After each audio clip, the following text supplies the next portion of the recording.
একদিকে বঙ্গোপসাগরের উত্তাল জলসীমা দখলে পরাশক্তিসমূহের অলিখিত মহড়া, অন্যদিকে আন্তর্জাতিক মঞ্চে বাংলাদেশকে ঘিরে বুনে যাওয়া একের পর এক ভূ রাজনৈতিক ষড়যন্ত্রের জাল। প্রতিবেশী ভারতের সূক্ষ্ম কূটকৌশলের সাথে এবার ইসরায়েলের নিশানায় বাংলাদেশ। সবকিছুই কি ইঙ্গিত দিচ্ছে দক্ষিণ এশিয়ায় এক নতুন প্রক্সিওয়ারের? আমাদের শান্ত সবুজ এই ভূখণ্ডই কি তবে হতে যাচ্ছে আগামী দিনের সবচেয়ে বড় সামরিক দাবার বোর্ড? কিন্তু প্রশ্ন হল, বাংলাদেশের সশস্ত্র বাহিনী এবং এই ভূখণ্ডের 18 কোটি মানুষ কি প্রস্তুত বিশ্বের যে কোনো পরাশক্তির আগ্রাসনকে প্রতিহত করার জন্য?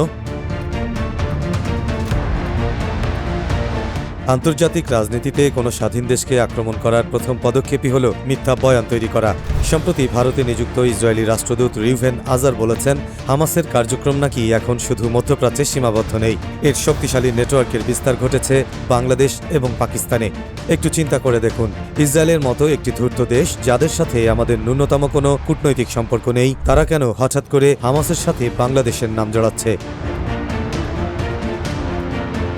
ইসরায়েল এবং তাদের কুখ্যাত গোয়েন্দা সংস্থা মোসাদ পুরো বিশ্বকে এটা বোঝাতে চাইছে যে বাংলাদেশ একটি অনিরাপদ জায়গা এবং আন্তর্জাতিক জঙ্গিদের চারণভূমি। আর একবার যদি বিশ্ব রাজনীতিতে এটা প্রতিষ্ঠিত হয়ে যায় যে বাংলাদেশে হামাসের মতো সশস্ত্র গোষ্ঠীর জোরালো প্রভাব আছে, তখন আন্তর্জাতিক নিরাপত্তা আর সন্ত্রাস দমনের দোহাই দিয়ে এই দেশের সরাসরি বিদেশি সামরিক হস্তক্ষেপের ক্ষেত্র তৈরি হবে।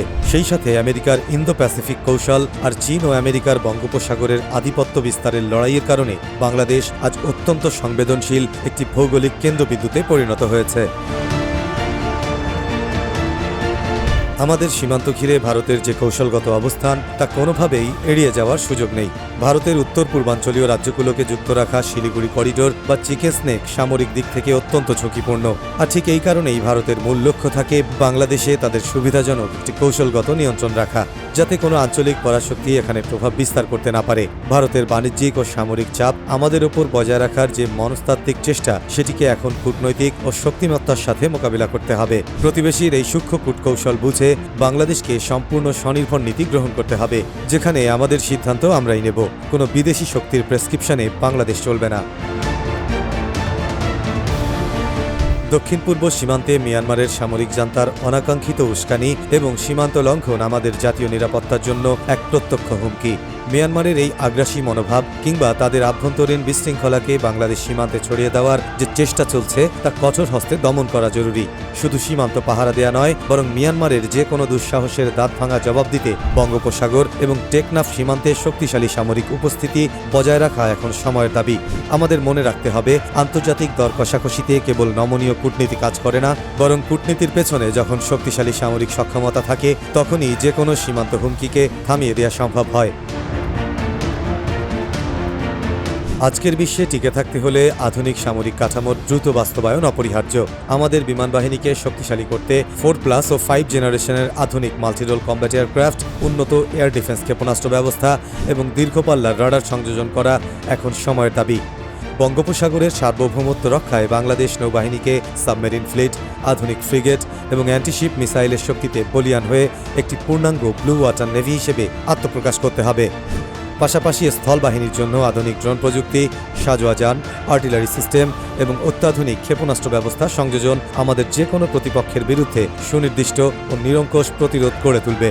শত্রু যেন আঘাত করার কথা চিন্তা করার আগেই 100 বার ভাবতে বাধ্য হয়। ঠিক সেই ধরনের প্রতিরোধ শক্তি বা ডিটারেন্স আমাদের অর্জন করতেই হবে।